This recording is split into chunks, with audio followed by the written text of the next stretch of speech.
Bendiciones para todos. He estado impresionado, siendo impresionado de parte de Dios con el libro de los Hechos. Creo que en el libro de los Hechos hay unos misterios que todavía no han sido revelados, que están guardados para la última hora. Y que Dios los va a estar sacando en este tiempo porque son fórmulas para la iglesia contemporánea. Podremos entender la lluvia tardía entendiendo la lluvia primera. Así es que el libro de los Hechos, la narración que encontramos ahí, que es una narración dada a un excelentísimo, y lo he dicho en otras ocasiones, llamado Teófilo, una persona importante que es como el mensaje de la iglesia, personas claves para esta hora. Siempre hemos creído que Pentecostés, la experiencia del Espíritu Santo, es para las personas de bajos recursos, y todo eso está bien, y Dios ha usado esa línea de pensamiento. Pero déjame decirte una cosa es llegar a una ciudad evangelizando de abajo para arriba, y otra es de arriba para abajo. Entonces necesitamos alcanzar con el libro de los Hechos a los Teófilos. Y ese libro es un libro tanto prescriptivo como descriptivo. Y nos ilustra de patrones que nosotros debemos perseguir y modelar en este tiempo como nunca antes. Y voy a hablarles rápidamente de 8 esenciales que he encontrado en el libro de los Hechos para que como iglesia de Jesucristo, podamos convertirnos en un movimiento y no permitir que esto que Dios nos ha dado se convierta en un monumento. Un monumento enuncia algo que pasó, algo grande que sucedió pero en el pasado. Pero un movimiento es algo que va persiguiendo un glorioso futuro.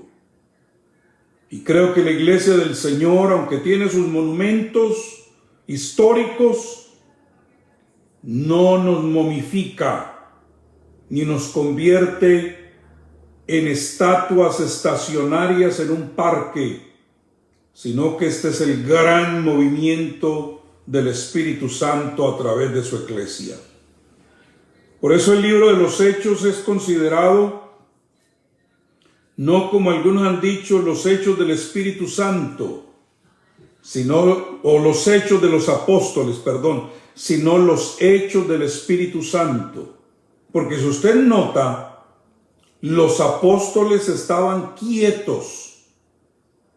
Y Jesús les dio la orden: no salgan de Jerusalén hasta que no hayáis sido revestidos del poder de lo alto. O sea, que los apóstoles y el Espíritu Santo estuvieran estacionarios. Lo que le dio movimiento a la era apostólica fue la manifestación del poder del Espíritu Santo. Y estoy muy interesado en que nuestras congregaciones, por lo menos en la red global apostólica, sean congregaciones donde se manifieste el poder del Espíritu Santo. Genuino, puro, sin ninguna manipulación ni trucos psicológicos ni nada de eso, sino la esencia del poder del Espíritu Santo más que nunca. La iglesia de hoy necesita el Espíritu Santo. Entonces, la primera cosa que encontramos en el libro de los Hechos, en su capítulo 1, es discípulos que se pasaron 10 días juntos en oración, con toda seguridad que estaban escudriñando las Escrituras, preparándose para un liderazgo efectivo, para poner lo que sería un fundamento de un movimiento que tuviera continuidad. Así es que el primer propósito que encontramos en el libro de los Hechos es que estaban unánimes juntos. Es decir, no eran aquellos que decían creemos en la unicidad de Dios y ellos cada quien por su lado. No, la Biblia nos dice que ellos eran una unicidad entre ellos mismos. 120 unánimes juntos. Y esa unicidad de pensamiento, de espíritu, de ubicación, los llevó a predicar las buenas nuevas de un Cristo resucitado, de un Cristo viviente. Sin ese tiempo de espera, sin ese tiempo de reflexión, imagínenselo, recibir 3,000 nuevos convertidos, pero ellos totalmente separados, cada quien hablando lo suyo, cada quien con su propia agenda.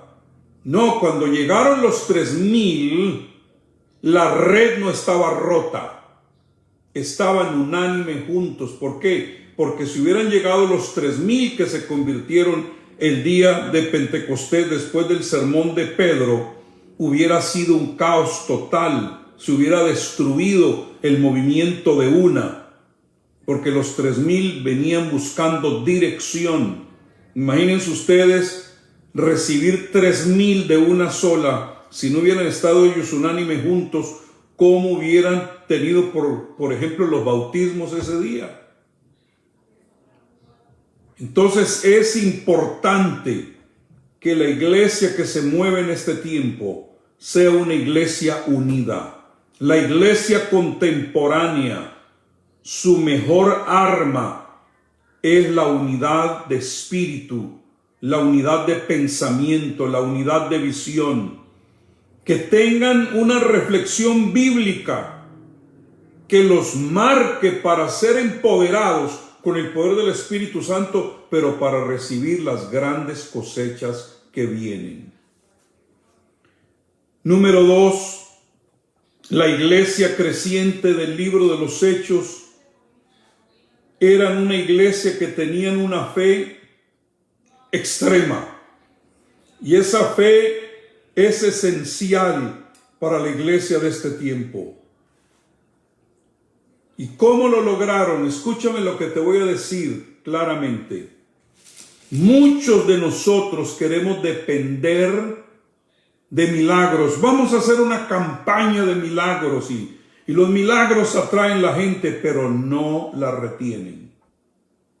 Lo que retiene la gente es hacerlos crecer en la doctrina de los apóstoles. Que seamos intencionales en el discipulado, porque no se puede retener con puro milagro. Por ejemplo, iglesias donde quieren moverse solo profetizando. Eso tiene su lugar y su momento, pero poco a poco, por falta de una edificación, se va disolviendo lo que ellos han logrado ganar. Pero yo encuentro aquí en el libro de los Hechos, en el capítulo 2, versículo 42, y perseveraban. Eso habla de un crecimiento intencional, de una búsqueda intencional. La palabra perseverar es estar pendiente de un crecimiento y un discipulado a pesar de mis situaciones o circunstancias temporales, porque he encontrado que hay algo mucho más grande y es la doctrina de los apóstoles.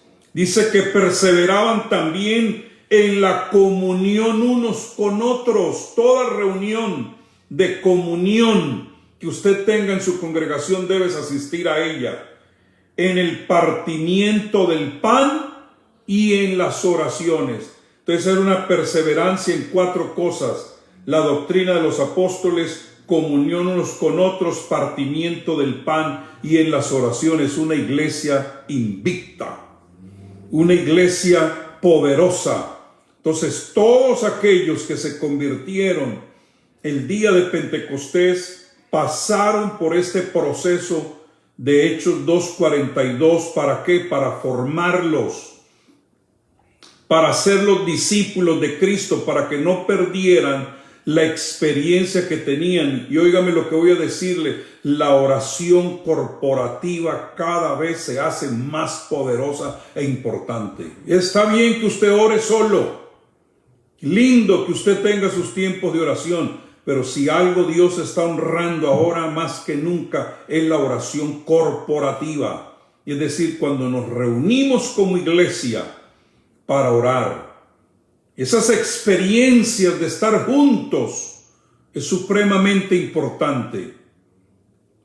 Yo creo que la iglesia apostólica es una iglesia que va, pero va ¿por qué? Porque tiene una base donde congregarse. Por ejemplo, si Pablo y Bernabé, que en ese tiempo era Saulo, no hubiera estado congregándose con los hermanos de Antioquía, ¿cómo el Espíritu Santo los iba a señalar para salir? Porque hay una orden apostólica que dice: ¿cómo irán si no fueren enviados? Entonces la iglesia apostólica es una iglesia que envía, pero para poder ser enviado tú tienes que ser parte de ella. ¿Y cómo lo demuestras? Teniendo comunión con tus hermanos, congregándote, para que estando ahí presente el Espíritu Santo te escoja para una tarea de envío. Porque si usted se automanda o se envía solo, no tiene el respaldo. Usted nota que Pablo y Bernabé regresaban después de sus viajes misioneros a su base y ahí permanecían para nuevamente cargar baterías. Entonces la idea de congregarnos es supremamente importante, y en eso estaban estableciendo a los hermanos. La iglesia contemporánea no puede dejar de congregarse. No puede decir: yo veo eso allá en línea, yo no tengo que dar el esfuerzo de ir. Entonces el Espíritu Santo no te puede escoger a ti como a un Saulo y a un Bernabé para ser enviado, porque ¿cómo irán si no fueren enviados? Y es el Espíritu Santo en unión con la iglesia los que envían para las tareas importantes que marcan la historia. Entonces, toda esa edificación, esa perseverancia, nos establece en la fe. Yo creo firmemente que hierro con hierro se aguza.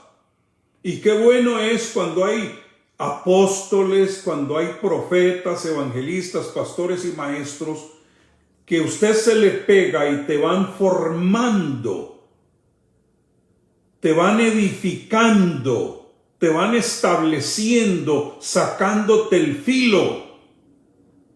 Porque un hacha puede golpear un árbol, pero un hacha afilada lo puede derribar. Y muchos son hachas, pero no están afiladas porque no se someten al proceso de ser expuestos a la doctrina de los apóstoles. Número 3. Los estándares éticos de santidad se tienen que mantener. Cuando encontramos el capítulo 5 del libro de los Hechos, encontramos el primer pero de la iglesia. Usted ve que los primeros 4 capítulos es milagros, es avance, es bautismos, es crecimiento, derramamiento del Espíritu Santo, comunión, un ambiente glorioso, maravilloso. Cuando llegas al capítulo 5 de los Hechos, comienza con una palabrita muy penosa y es pero. El primer pero de la iglesia fueron dos que se determinaron a no vivir a la altura de lo que Dios estaba haciendo en los capítulos anteriores. Y se llamaban, y era un matrimonio, para rematar. Hay de los matrimonios que se reúnen o se juntan para hacer los peros dentro del movimiento apostólico. Pero cierto hombre, ya no lo cataloga con mucho ánimo, pero cierto hombre llamado Ananías con Zafira su mujer. Ya no es nuestro hermano, ya es el primer pero que es un cierto. ¿Por qué? Porque la historia termina en una tremenda tragedia que se convierte en una lección para los jóvenes, porque los jóvenes fueron los que los sacaron muertos una vez que su hipocresía y su falta de santidad los amputó de ese gran movimiento. ¿Por qué? Porque esto nos revela ese capítulo 5 que el estándar de santidad y del temor del Señor se debe mantener para asegurar la salud de la iglesia de Jesucristo. Escúcheme bien, me llama la atención que la raíz de la palabra santo en el idioma hebreo es uno. Es decir, que cuando alguien dice ser santo, tiene que haber coherencia. Así como Dios es uno, por eso es santo, porque Él es coherente. Así también todo el que se dice ser santo tiene que ser coherente en sus acciones, en su hablar, cuando nadie lo está viendo. ¿Por qué? Porque hay personas que no logran mantener el dominio, la fructificación y el crecimiento por falta de carácter, porque no abrigan la santidad en sus corazones, no son coherentes en lo que hacen. Por ejemplo, un pastor que predique algo detrás del púlpito y se baja y la gente dice, ¿qué pasó con el que estaba ahí arriba? Es otra persona ahora. Entonces necesitamos regresar, es decir, todo lo que quite ese mover maravilloso de lo que Dios quiere hacer en este tiempo, como Ananías y Zafira, debe morir. ¿Por qué razón? Porque si no permitimos que eso muera, van a venir a querer manipular el movimiento de Dios. Es cuando comienzan a meterse políticas sucias dentro de la iglesia y se sustrae lo que le pertenece al Señor y se ponen unas pantallas allá, unas fachadas de algo que no se es, que no se está viviendo. Y Dios está reclamando en este tiempo que haya santidad dentro de su iglesia. Una iglesia corrupta no puede impactar a su ciudad. Entonces no es de extrañar que una vez que se comienza hablando de milagros extraordinarios es cuando estos son removidos de la iglesia. Noten ustedes que la tragedia es desde el versículo 1 hasta el versículo 11. Todo ese drama de ese pero.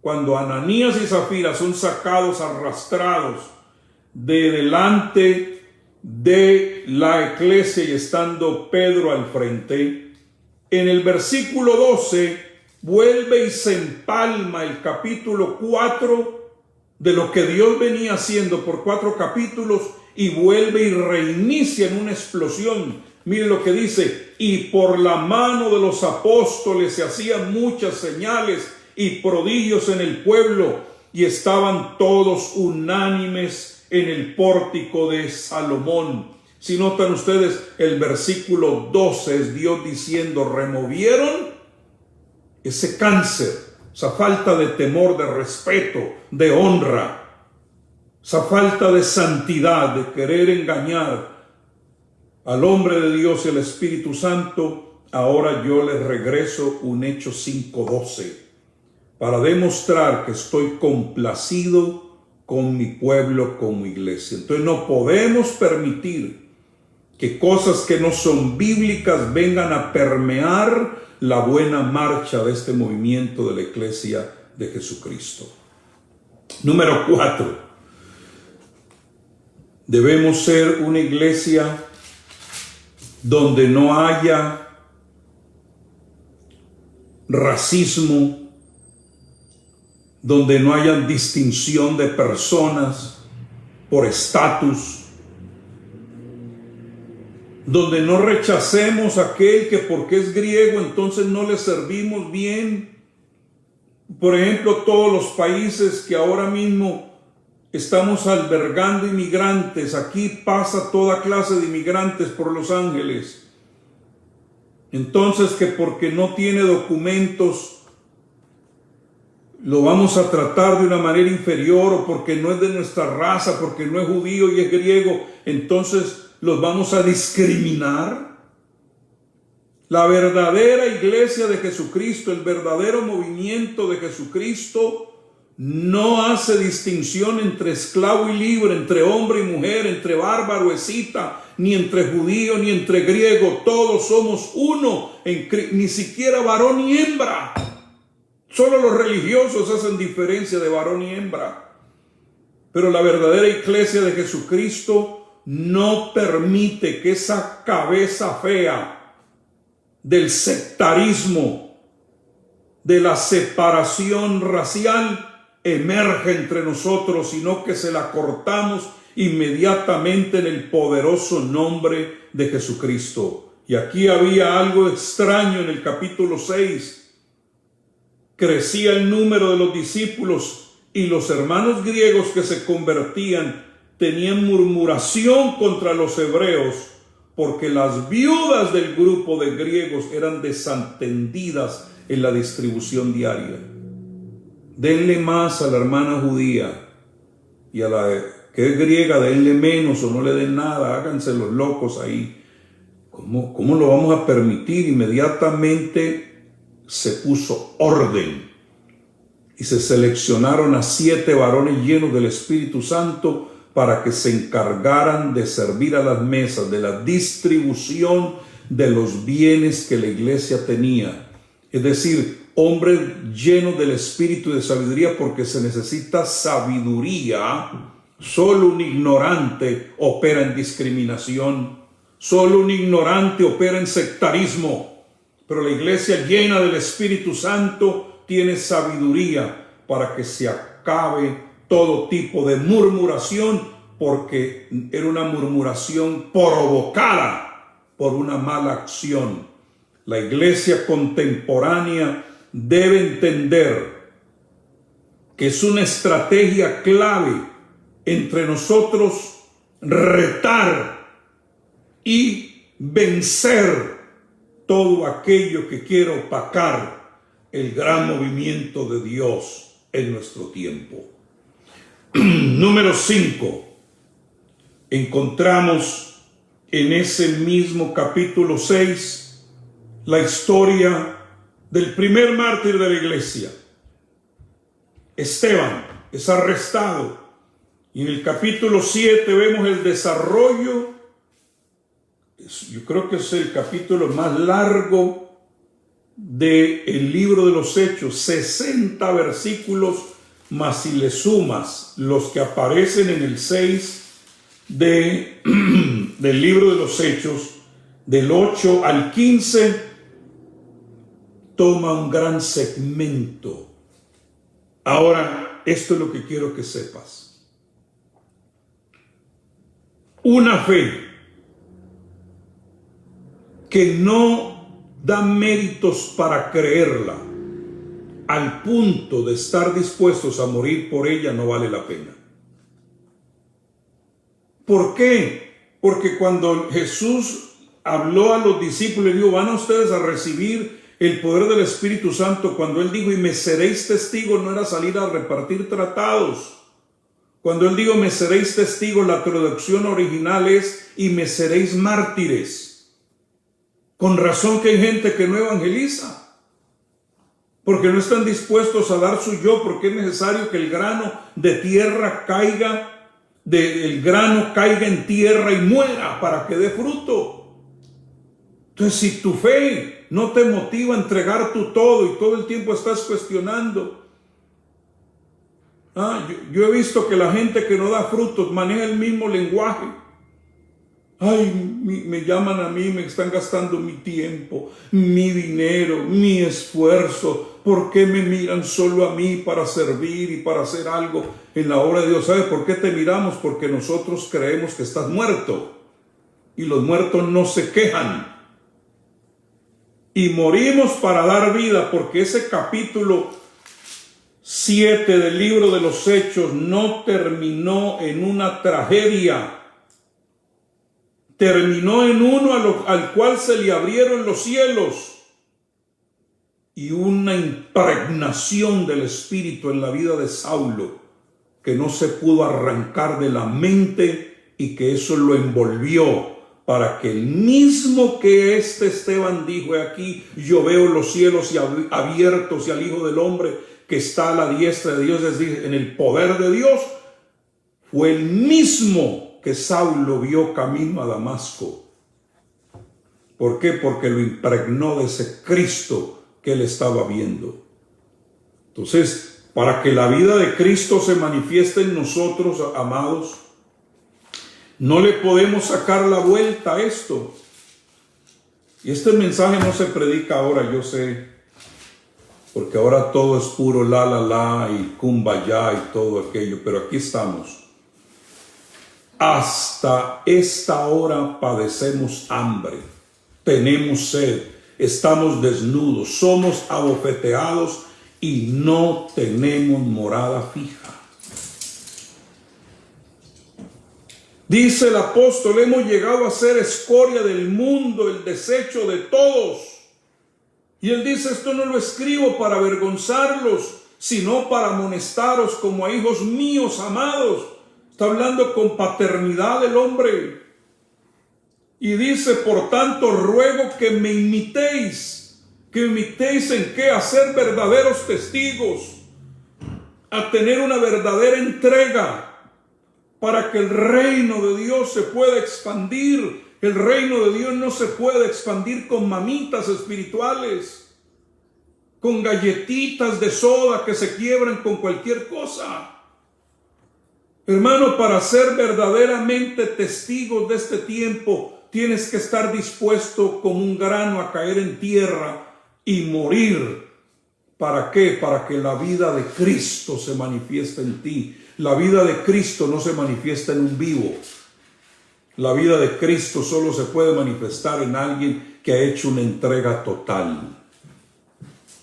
Entonces ese espíritu ha de venir sobre ti para que seas testigo, pero testigo con poder, testigo con gloria, un testigo que puede alcanzar a un Saulo, que es el que se encargará de llevar este evangelio por todo el mundo. Esteban se fue a donde estaba el que estaba viendo, pero dejó a uno que tomó la bandera de él y la llevó al extremo. Así es que todo sacrificio que hagamos para la gloria de Dios, profetizo ahora que se convierte en un Saulo, se convierte en alguien que después será un Pablo y que nos llenará de grandes bendiciones por tu sacrificio. Apocalipsis capítulo 12 versículo 11 dice de la siguiente manera: y ellos le han vencido por medio de la sangre del Cordero. ¿A quién? Al dragón. Los únicos que pueden vencer al dragón en este tiempo son los que vencen por medio de la sangre del Cordero y por la palabra del testimonio de ellos, y menospreciaron sus vidas hasta la muerte. Yo espero en Dios que cuando el enemigo te venga a buscar la próxima vez te encuentre muerto y a Cristo viviendo en ti. Solo así saldrá huyendo el miserable, en el nombre de Jesucristo. Esta iglesia del libro de los Hechos es la iglesia que persevera en medio de la persecución. Cuando pasas después de la muerte de Esteban envalentonados, comienzan unos periodos de persecución muy bravos. Y dice la Escritura que tomaron a los hermanos y comenzaron a perseguirlos y comenzaron a azotarlos y todo lo demás. Pero esa persecución lo que trajo fue la unción de multiplicación.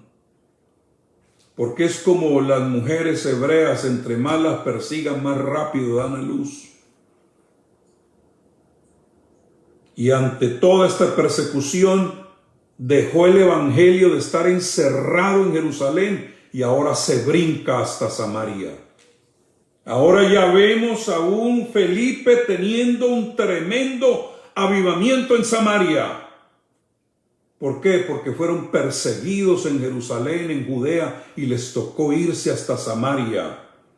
Y dice la Biblia, y la gente unánime ya en Samaria escuchaba atentamente las cosas que decía Felipe, oyendo y viendo las señales que hacía, porque de muchos que tenían espíritus inmundos salían estos dando grandes voces, y muchos paralíticos y cojos eran sanados, así que había gran gozo en aquella ciudad. La iglesia perseguida, ella es perseguida, pero donde llega, lleva gran gozo. Esto da como resultado que se rompen paradigmas, se rompen barreras y comienzan a ser atravesadas para establecer el reino de Dios. Y mire lo que está sucediendo, los más grandes avivamientos que tenemos en este tiempo alrededor del mundo está precisamente en los países donde se persigue a la iglesia. ¿Sabe usted? En China no le tienen miedo a los misiles de Estados Unidos porque ellos tienen los suyos. Le tienen miedo a la iglesia que no para de crecer y que se está comiendo el sistema comunista. Sabe que se me vino una idea el otro día con los millones y millones de hermanos que hay en la China. Cuando venga el arrebatamiento de la iglesia, ese sistema va a quebrar.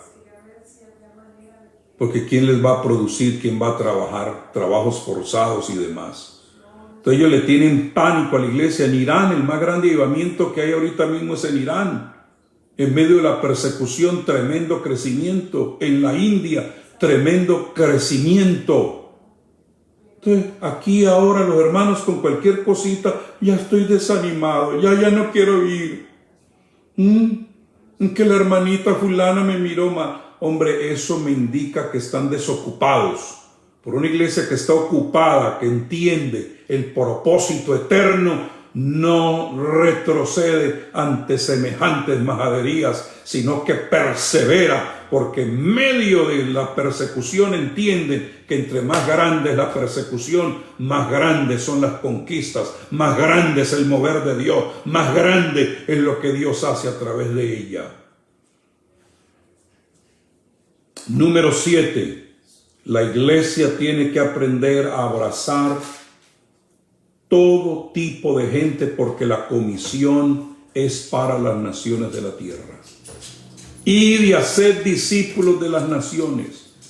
La iglesia del primer siglo se enfocó en los judíos solamente. Ellos pensaron que eso era todo. Por eso Dios tuvo que hacer un gran movimiento para que salieran de esa mentalidad. Ahora encontramos a Felipe predicando en Samaria.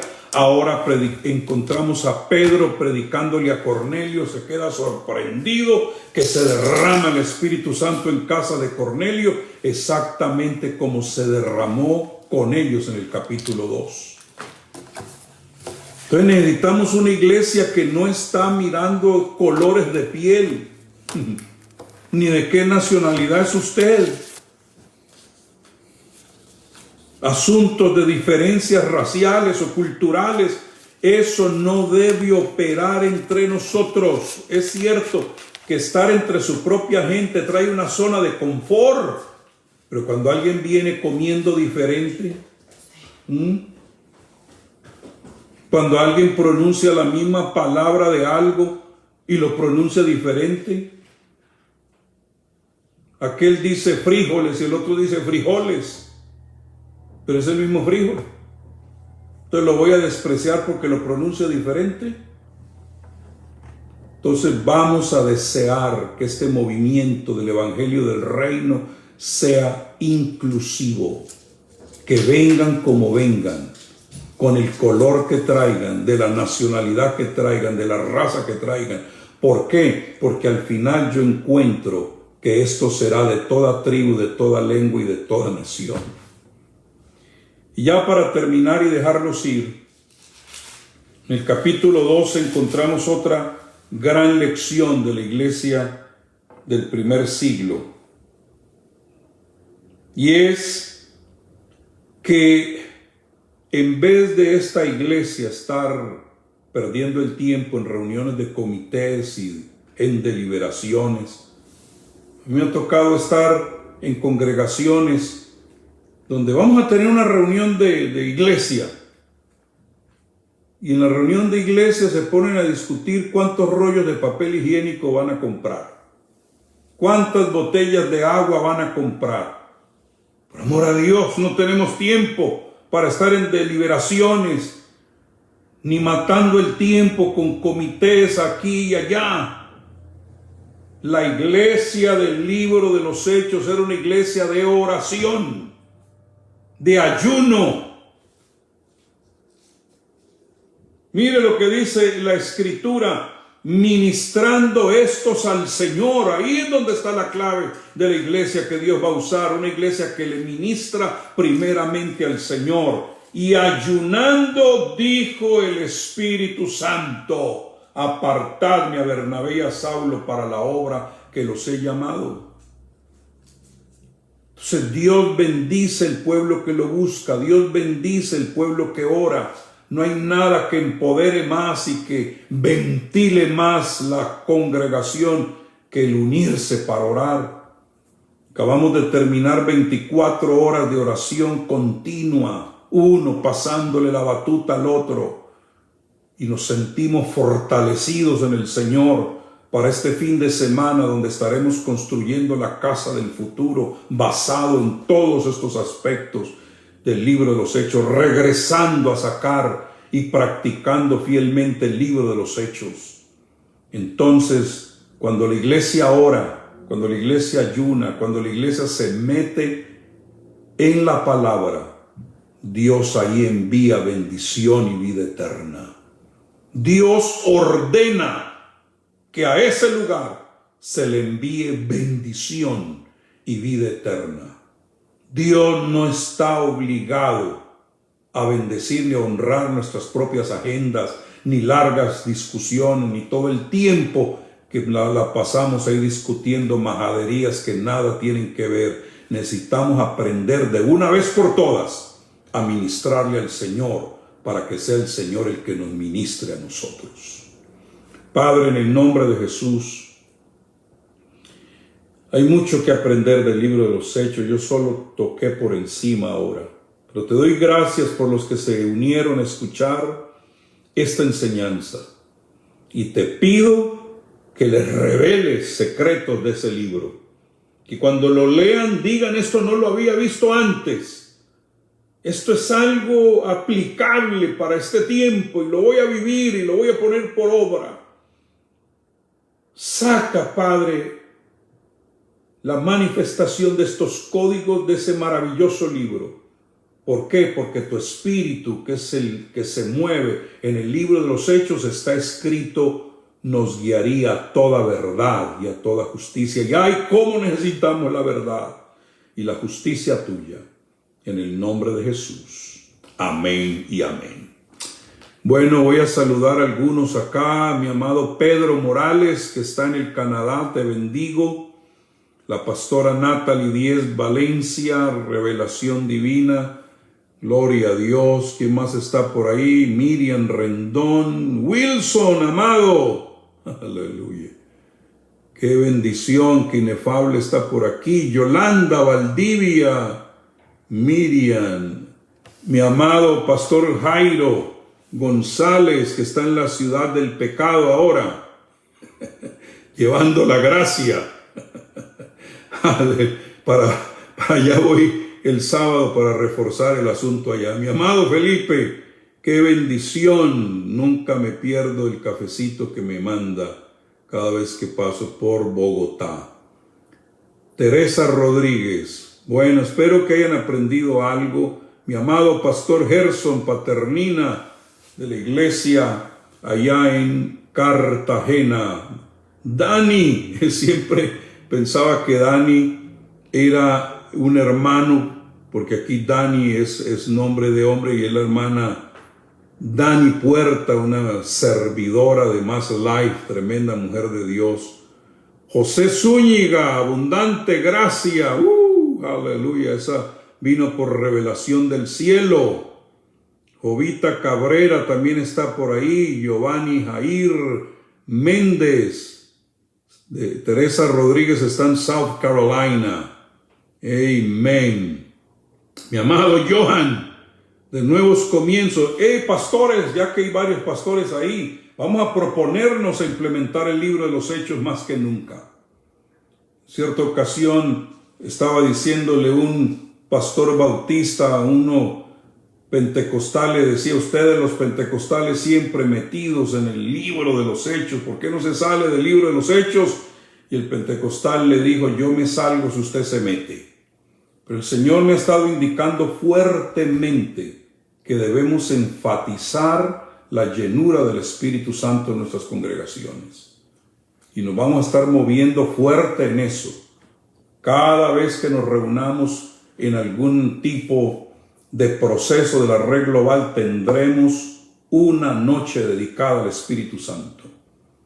¿Por qué? Porque este tiempo tiene que, y es más, los que ya lo han recibido, debemos pedirle al Señor que nos dé lenguas de adultos. Porque cuando éramos niños hablábamos como niños, y ya bien tienes 20, 30 años de estar hablando las lenguas de niño. Ya es tiempo que hablen las lenguas de adulto. Cuando era niño hablaba como niño, pero ahora que ya he crecido, entonces hablo como un hombre maduro. Aún en las lenguas, porque nuestras lenguas deben ser lenguas de destino, de propósito, que cambian atmósferas, lenguas que movilizan ángeles. Bueno, ese es otro tema para otro día. Me voy. Un abrazo, se les ama en el nombre de Jesús.